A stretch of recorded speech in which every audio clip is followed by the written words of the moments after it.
email address like this, you can see, and there's a 4 attribute inside that label.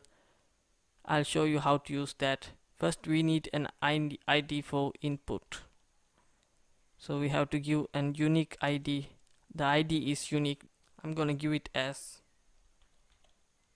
email and enter this ID inside this for tag.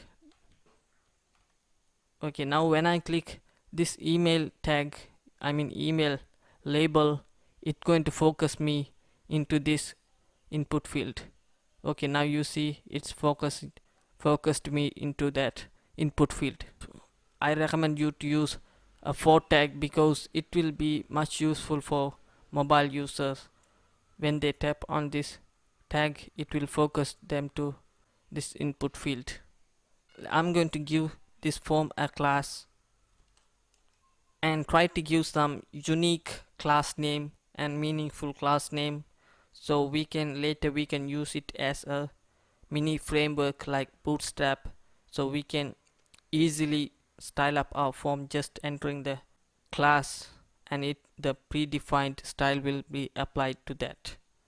Okay, so I'm going to give it as, so I'm gonna give my first name H, first name's first letter H, and form H form, and I'm also going to give a class to this label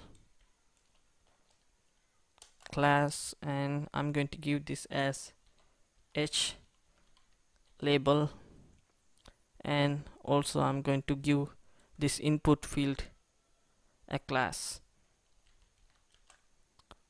of H input.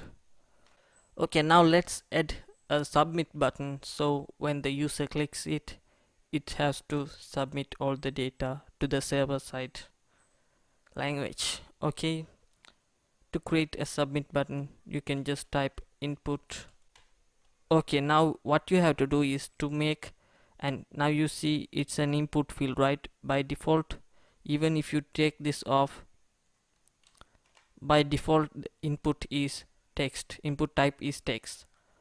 Okay, let me set the type to you can see there are multiple types: button, checkbox, color, date, and some of them are HTML5 types, so weak, URL, text, and I'm going to choose submit, and you can see a submit buttons appear on the screen. Okay, now let me change that value. To change that value, you have to type value, and I'm going to say